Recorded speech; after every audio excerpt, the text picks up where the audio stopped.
Sentire Media. Hello everyone, and welcome to A History of Italy.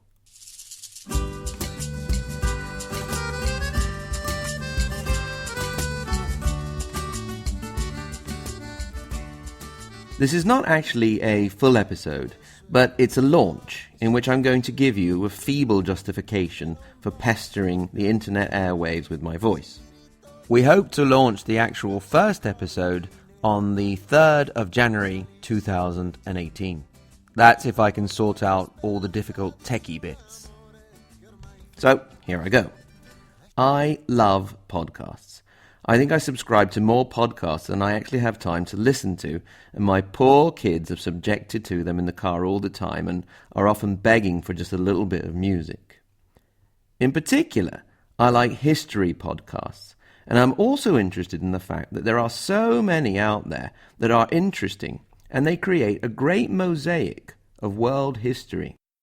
I'm a big fan, for example, of The History of England by David Crowther, or Rex Factor, which are two really good podcasts about the history of England. I've done a little bit of radio and some audio projects for my poor English students, as if they didn't get enough of me during classes, and I've done a little bit of public speaking, so I thought I'd try my hand at a little podcasting myself and become a part of that mosaic, if I'm worthy of it. I really think it brings the written word to an easier-to-handle narrative life. So what could my tile in this mosaic be? Well, I noticed that though there are many good podcasts that cover various periods in Italian history, there is not, at least as far as I can see, a comprehensive history of Italy. So, that was the topic. But where to start? If we want to cover the history of what is today the Republic of Italy, with Sergio Mattarella as its president and Paolo Gentiloni as prime minister, at least at the moment of recording, because we tend to change pretty quickly here, then we only have to go back around 155 years, to the unification in 1861, or 1870 if you consider from when Rome was included. That would be a lot easier, but it presents two problems. The first is that it would be, at least at the beginning, a weak copy of Talking History, The Italian Unification by Benjamin and Adam Ashwell. The second is that it would lead to the question of where these people, like Mazzini, Cavour and Garibaldi, came from, their language and culture. So we have to go back a little at least. But how far? We could go all the way back to prehistory, I suppose, but that would be quite a distance. Furthermore, it's going to be confusing enough dealing with a country that was never actually less than about 5 different countries at a time.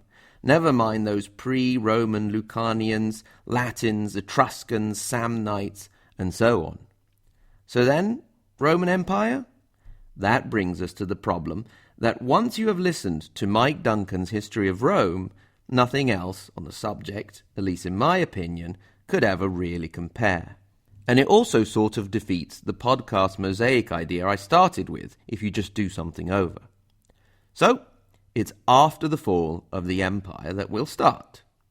It still covers some aspects dealt with in podcasts such as The History of Byzantium by Robin Pearson and The History of the Papacy by Stephen Guerra, but it has an independent enough narrative to stand on its own.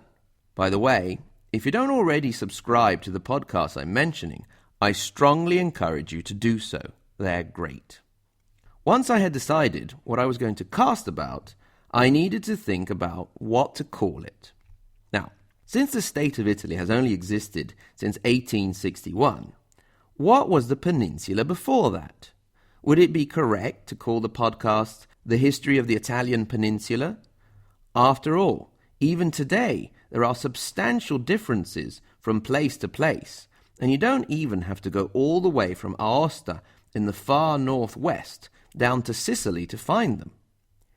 If you go to the city of Parma, for example, in the north, you can get a nice fried bread pocket called torta fritta. But if you get in the car and drive about 15 minutes along the Via Emilia and stop in Reggio Emilia and ask for the same thing, you'll just get blank looks until you ask for gnocco fritto. If you really enjoyed the stuff and you have no cholesterol problems, and you happen to end your journey about 3/4 of an hour down the road in Bologna, you'll have to ask for crescentine to get the same thing. Let's not even get started on the issue of tortellini, because that could get really violent. Moreover, there are still older people alive today who find it a lot easier to communicate in their local dialects than in Italian, which only really became a national language during the 1950s, thanks to the spread of television. Furthermore, if someone from Venice were to address someone from Naples in their dialect and vice versa, they would not understand a word of what the other was saying. Things are different for the younger generations, and perhaps today we can really start to speak of a more united country. Start to speak, mind you. Things aren't finished by a long shot. On top of all that, the whole peninsula isn't even a single country today if you consider the Vatican and the Republic of San Marino. So, the name. How about the history of the Italian peninsula until 1860, and Italy without Rome and other bits until 1870, then without just other bits until the First World War, and then the history of Italy. The website URL is free. I think I can say that without even checking. Now, I've decided for A History of Italy, the article A, because it is by no means the definitive history, just an amateur's bad hobby. And Italy, because it's true that you can say Leonardo da Vinci and Dante were Tuscan, Alessandro Volta was a Lombard, and Columbus was Genoese. But you can also say that they were Italian, even though they were born before Italy existed. One more thing.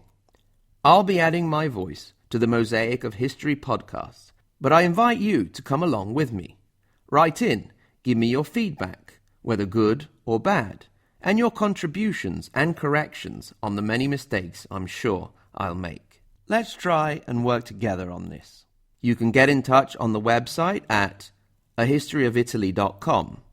You can write us an email at hello@ahistoryofitaly.com, or you can like our Facebook page, which you can find through the site, or if you want to have a look at some mini documentaries that we are doing on Italian cities, you can go to our YouTube channel, which you can also find through the website. Please rate our podcast on your preferred podcasting service, and before posting anything negative, please write in first and see if it's something we can sort out. If you're feeling incredibly generous, we have a donate button on the page to help support the program and allow us to dedicate more time to it. We hope to have you along in our journey. Enjoy your trip and enjoy listening. Buon viaggio e buon ascolto.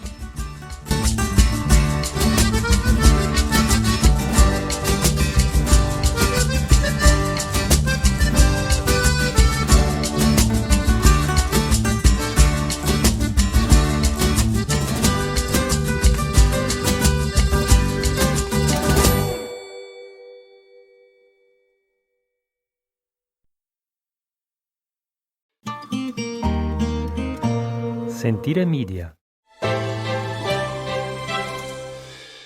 Hey, podcast producers and show hosts. Do you want to join a podcast network that celebrates all things Italian? At Sentire Media, we understand the allure of Italy and its unique culture. Our devoted team of hosts and producers are all driven by their shared passion for Italy. And we work tirelessly to create the best lifestyle podcasts and content that will whisk you away to the very heart of Italy. With us, you can savor the mouth-watering flavors, get lost in the stories from the past, break down the cultural barriers, and truly immerse yourself in the vibrant traditions of this intoxicating country. If you have a great podcast idea or are already in production and would like to join Sentire Media, head over to sentiremedia.com, that's SENTIRE media.com, and find out how to submit your show.